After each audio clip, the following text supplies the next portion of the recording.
Yeah. All right, Tom. Yep. Great to meet you. Thank you so much for I mean, you're in St. Louis. I'm in Kansas City. We're kind of here in the neighborhood. So thanks for taking a minute out. And I want to begin everything with COVID. The last 3.5 years was quite a deal. How did Yeah. you get through it?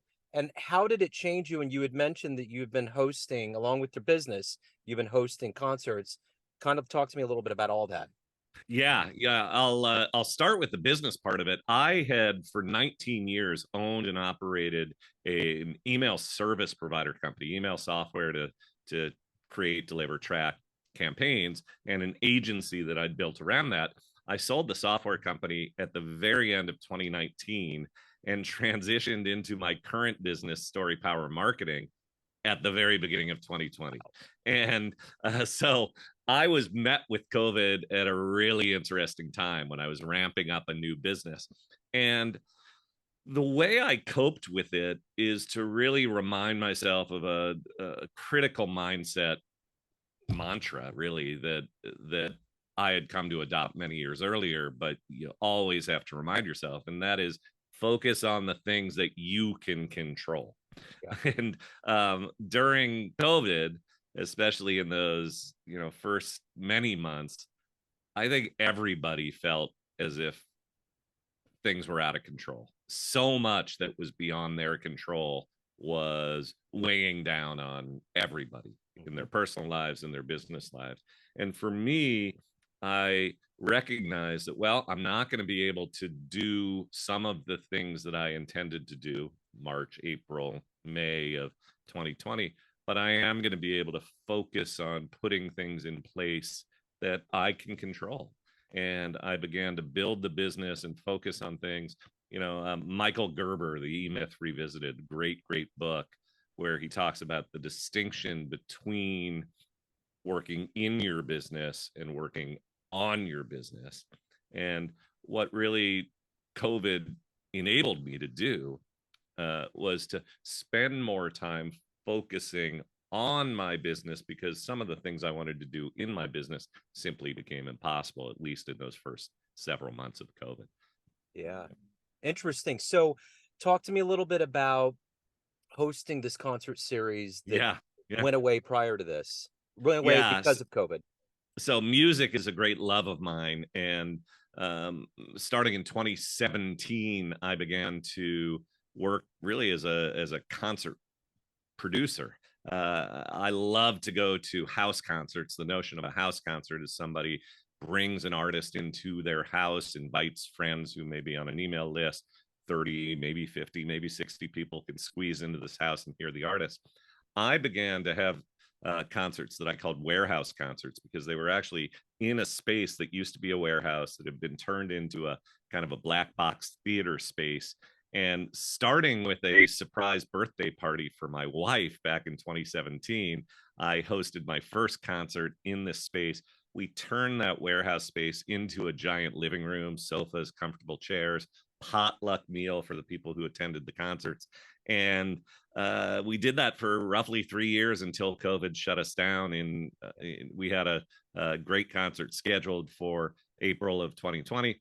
COVID shut that down, and we now are just beginning to look for a different space because COVID shut down. They sold the building where I Yeah. used to have this warehouse concert, but the business of running the concerts, interacting with artists, organizing the event, marketing the event, there is so much that I experienced and really in many ways learned that have instructed my business life. This was more a hobby business or a labor of love, but the work that I did with the artists and drawing people into the concerts and now going out and looking for a new venue, all of that instructs my life as a business owner and a business teacher. So let's say you get in front of a bunch of third graders and it's career day, and one of the kids looks up and says, "What do you do for a living?" How would Yeah, you explain what you do? I help people tell stories so that other people want to hire them. That's the Okay. simple way. That's the simple way of putting it. Yeah. The more complex way is that coaches and consultants, anyone who's packaging their expertise for sale to serve clients, authors, so forth, I help them transform their content from prospect repelling to client attracting, because so many people out there who are sending emails or social posts or creating videos, they're dishing out information, blah, blah, blah. I'm going to tell you what I know, kind of information only content. And prospects tune out and move on. It's repelling. Yeah. And I help them add creativity and stories and make their content captivating so that prospects now are tuning in, turning on, and asking for these people to tell them more so that ultimately they can be the go-to person who gets hired. So what did you want to be in the third grade? What was your dream to grow up and become? Oh, wow. That's a great question. When I was in the third grade, I probably was dreaming of being a shortstop for the St. Louis Cardinals. Okay, Uh, that makes sense. yeah. I grew up, I was born in the mid 60s, so I had my astronaut phase for sure. But I think by the time I was in third grade, I was over the idea of flying to the moon. And I was definitely into sports and definitely was thinking about being a shortstop for the Cardinals. Never quite made it. So if you could go back in Cardinal history and see any game, any event with your own eyes, what would you love to have seen? Wow, great question. There so back in 1967, they won the World Series. Bob Gibson, Lou Yep. Brock, all these great players. They won the World Series against the Red Sox. I would have liked to have been there for that. In but but I also think seeing Stan Musial play. Stan Musial was really one of the all-time greats, and I think it was I don't know what year it was, but there was a double header where he hit 5 home runs in one day Wow. in a double header, and to be witness to that would have really been something. Yeah, for sure. So who's been a hero for you in your life? Wow, lots of them. I'll start by saying my father. My father was a great guy, taught me a ton, and he passed away on my 25th birthday of colon cancer. He was diagnosed with stage 4 colon cancer and was dead 9 months later, right at the point just after he had bought a new business after having a long career in one business. And the dignity and grace with which he dealt with that was astounding and still touches me and influences me today. And in many ways, the things that I heard about him when we were in mourning, I remember my mom's mom saying to me that your dad, the thing I loved about your dad, she said, was that when you were talking to him, he made you feel like the most important person in the world. And that has uh, that has stuck with me. It was one of those moments where she said that I was like, wow, she's right. And I just thought I got that because I was treated that way because I was his son. Yeah. And no, that's how he was with all people, and that's something I've carried with me ever since. So if you can meet anybody alive on the planet right now, who would it be? Wow, that's a good one too. You know, um, I have mixed feelings about this guy, and it would be a tricky conversation because his interpersonal skills aren't great. But I would love to sit down with Elon Musk. I have a lot of questions I want to ask Elon Musk, and I'm fascinated by him. I think in many ways he's done many great things. I There are many things about him that terrify me. He has his hand on very important and powerful levers, but um, he's one of those guys alive right now who we're going to be talking about 100, 200, 300 years from now, Oh, easily. whoever is around to have the talk. Yeah, yeah, Yeah, absolutely. So what is your motivation every day? What gets you out of bed? What gets you to accomplish what you want to get done and to run the business the way that you want to? yeah. At the heart of what I do, I'm a teacher and a helper, so I am teaching my clients how to achieve breakthroughs. Right out of college, my work for 2 years, right out of college, was as a teacher. And then I was a newspaper reporter, which in many ways is about informing and teaching and helping people understand. So, what gets me out of bed is the fact that every day I'm able to work with clients either in one-to-one setting or a group setting where they have epiphanies, they have breakthroughs, they tell me that something now is much easier and much more comfortable for them than it used to be, or this thing that they created and sent is impacting the bottom line in ways that they never imagined. And that that feeling of, wow, this person is,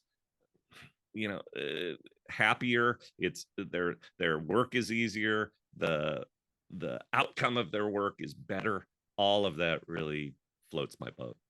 So what's been your best success story? One that always puts a smile on your face professionally. I'm gonna throw a little curveball, go back to the baseball metaphor. Yeah. Uh, when I ran the email marketing company, um, I had really, really good employee retention in that company. And so I had people who stuck with me for many, many years over that time and raised families. So I just went to the St. Louis Blues hockey game last night with one of the guys who worked at that company, and he has 4 children, some of whom were newborns when he was working for me. Now they're in Wow. high school.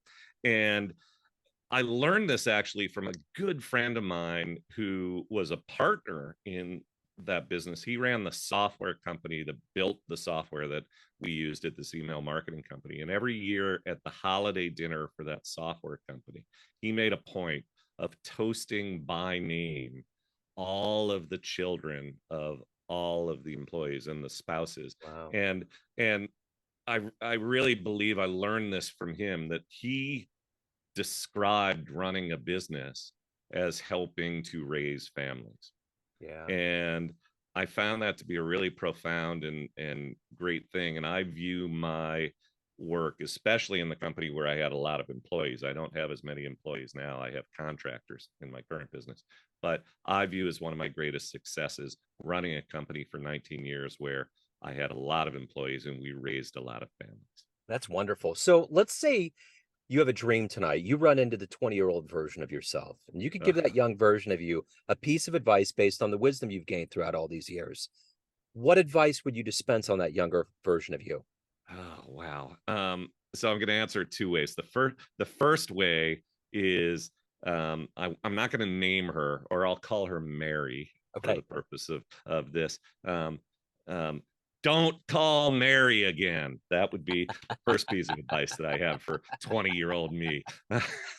I didn't figure that out until I was about 21. Oh And, man, you know, so don't call Mary again. That that's would be it. the first thing. And but but the more serious advice would be to to focus more on the inner game, to work on mindset. So when we're young, and this is a lesson I didn't really learn until I was in my 30s even. When we're young, we think we know it all. And I tell this story when I talk about mindset and the working on the inner game. I mentioned that I grew up in watching Saturday Night Live, and one of my favorite characters on Saturday Night Live was Al Franken's depiction of this character called Stuart Smalley. Oh yeah, And Stuart Smalley was a self-help guy, yeah. and he was a joke. And I truly remember, might not have been when I was 20. It was probably when I was sort of in my professional work. Some mentor of mine advising me, hey, you ought to begin to think about, you know, breathing and meditation and mindset work. And he was advising me to begin to focus on this. I was stressed. He probably saw something in me that suggested I needed to do it. And I remember thinking, uh, I don't want to do that Stuart Smalley crap. And it took me a long time to get over that. And very recently, I was having a conversation with my 26-year-old son where I shared that story, and I was saying to him, you know, working on mindset, managing your stress, being able to overcome setbacks and have the fortitude and the resilience to do that is the most important skill you can develop. Learning the technical stuff of whatever industry you're in, that's great, but working on mindset, building resilience and grit and all those things, and developing it as a habit and a practice is the most powerful thing that I finally learned. I sure didn't know when I was 20. Yeah, for sure. So, Yeah. of all the things that you've done and accomplished in your life, what are you the proudest of? My family. Yeah, I mean, in the end, that's it. I love bragging on my 26-year-old son Jake. I love bragging on his twin sister Maddie. I love bragging on my wife. I love the fact that we have a tight extended family, and that we have beautiful moments at crowded tables, friends who want to be with us, and all the rest is really just serves uh, serves that core purpose. That's what Yeah. I'm here to do. So, at the end of the day, everyone has a perception of you, family, friends, clients, colleagues, but you run the show. Yeah. What's your perception of you? Who do you think you are? Well, I'd like to think that I've grown into also being that guy who, when you're talking to me, you feel like the most important person in the room. Um, I My perception of myself is that on one hand, I'm dedicated and focused and a smart businessman who can get stuff done, but I always operate with kindness and heart.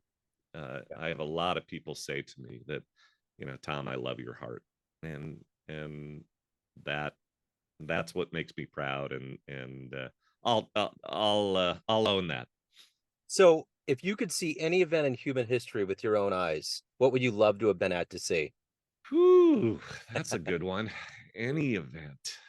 Um, so many. Yeah, So many. Um, I love the picture in Times Square of the beautiful woman kissing the stranger soldier, yeah, sailor, whatever it is, and they're celebrating the armistice. yeah, um, and there's so much powerful symbolism in that. yeah, And I wouldn't mind being standing on top of a building at Times Square and seeing that moment where basically it is a sea of people, yeah, all just in a state of complete and utter careless joy, yeah, because the war is over. I yeah, mean, and especially today when the world is on edge and there's so much pain and suffering and worry about what next. yeah. Um, that feels like a moment that I could I could sink into right now. That's a great moment. That's a great way to ride into the sunset. Tom, if anyone wants to reach out, learn more about you, anything about your world, where do they go? They should go to storypowermarketing.com. Story Power Marketing, all mushed together, no dashes. Storypowermarketing.com. They can sign up for my emails. They can get some free resources. They can learn all about what I do to help my clients create powerful, captivating content. Excellent. Tom, thank you so much for your story. Thanks for your time. Best of luck with everything. Send my best to St. Louis. Thank you. Enjoy Kansas City. Take care. Yes. Take care. See you later.